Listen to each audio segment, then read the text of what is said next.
교과서 34쪽 7번째 줄까지 박시전의 발단 부분을 정리해 보겠습니다. 왼쪽에는 교과서 34쪽을, 오른쪽에는 학습지 4쪽을 같이 두고 수업 영상을 들어주세요.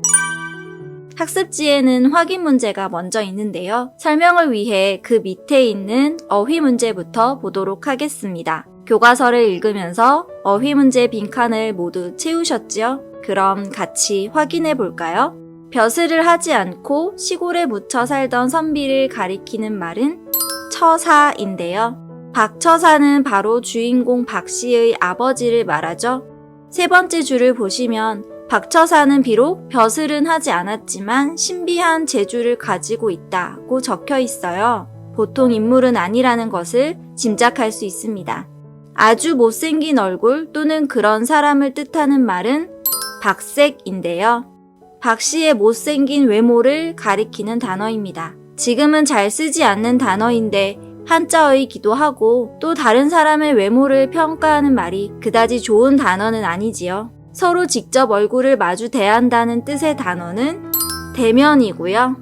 의외로 요즘 시대에 자주 쓰는 말이 되었습니다. 직접 얼굴 보면서 하는 수업을 대면 수업이라고 하니까요. 마지막 단어는 재앙을 피한다는 뜻의 피화인데요. 앞서 살펴봤듯이 이 작품은 병자호란을 배경으로 하고 있기 때문에 거의 스포일러가 난무하는 지경이지만 아무튼 여기에서의 재앙은 병자호란을 의미하겠죠. 특히 중요하다고 생각되는 단어입니다. 잘 표시해 두세요. 그럼 다시 확인 문제를 같이 보겠습니다. 이시백이 부인인 박씨를 대면조차 하지 않은 이유는 무엇일까요? 박색.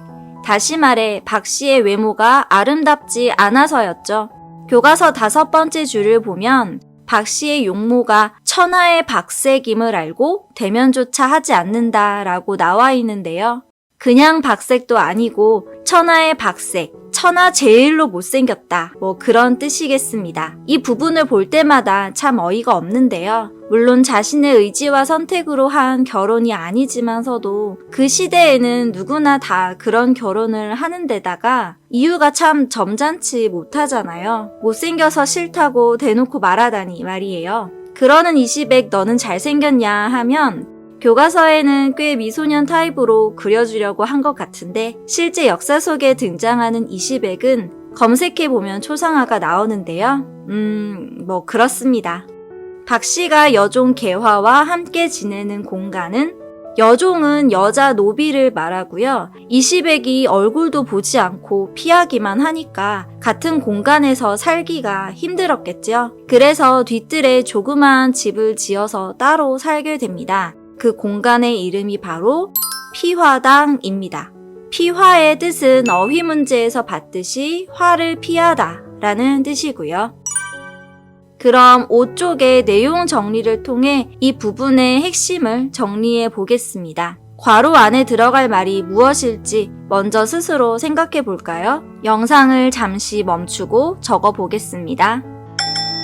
우선 줄거리입니다. 이상공의 아들 이시백은 박처사의 딸 박씨와 혼인했으나 박씨의 용모가 박색임을 알고 대면조차 하지 않는다. 박씨는 뒤뜰에 피화당이라는 작은 집을 짓고 여종 개화와 함께 지낸다. 잘 정리되셨죠? 다음은 과거의 모습인데요. 이 부분을 통해 알 수 있는 당시 사람들의 삶의 모습을 정리해 보겠습니다. 우선 부모가 자식의 결혼을 결정할 수 있었고요. 자식의 의견보다는 부모의 의견이 중요했죠. 교과서 34쪽의 3번째 줄부터 5번째 줄을 보시면 박처사가 이상공의 집에 찾아가 이시백과 자신의 딸을 혼인시키자 하고 박처사의 신비한 재주에 감탄한 이상공이 그 혼인을 허락한다. 이 과정에 이시백과 박씨의 의견을 물어보는 부분은 전혀 없으니까요. 이렇게 결혼 당사자끼리 얼굴이나 성격 등을 알지 못해도 결혼하는 일이 가능했다는 것입니다. 다음은 인물의 성격 파악입니다. 소설을 공부할 때 인물의 성격을 파악하는 활동은 굉장히 중요한데요. 그럼 인물의 성격은 어떻게 파악할 수 있을까요? 우리는 앞서 준비학습을 통해 교과서 그림을 보고 인물의 성격을 추측해 보았는데요. 이건 단지 추측일 뿐이어서 맞을 수도 있고 틀릴 수도 있어요. 글을 좀 더 능동적으로 읽기 위한 방법일 뿐이고요. 따라서 인물의 성격은 반드시 그 인물의 말과 행동을 근거로 파악해야 한다는 점을 꼭 기억하고 또 표시해 두시기 바랍니다. 이 부분에서는 이상공과 이시백의 성격을 파악할 수 있는데요. 우선 이상공은 박처사의 신비한 재주를 보고 감탄하여 혼사를 맺기로 하는데, 이를 통해 집안 배경이나 재물, 외모와 같은 조건이 아닌 능력을 중요하게 여긴다는 사실을 알 수 있고요. 이와는 반대로 이시백은 박 씨의 외모가 아름답지 않다는 이유로 대면조차 하지 않는데요. 이를 통해 외모라는 외적인 조건만 보고 사람을 판단한다는 사실을 알 수 있죠. 다음은 이 부분에 나타난 갈등 양상입니다. 소설의 핵심적인 요소 중에 하나가 바로 갈등인데요. 인물 간의 갈등이 어떻게 드러나는지를 잘 파악하여 정리하는 활동이 굉장히 중요합니다. 발단 부분의 갈등은 이시백과 박 씨 사이에 나타나 있고요. 그 갈등의 원인은 바로 박 씨의 아름답지 않은 외모 때문이라고 정리할 수 있습니다. 앞서 어휘 문제, 확인 문제에 계속 등장한 피화당에 대해 좀 더 설명해 보려고 합니다. 교과서에는 생략된 장면을 일부 학습지에 정리해 보았는데요. 같이 읽으면서 이 공간의 의미에 대해 살펴보겠습니다. 밑줄을 그었으면 하는 부분을 노란색으로 표시해 두었으니 화면을 보고 잘 따라와 주세요. 박 씨는 초당 이름을 피화당이라 했다.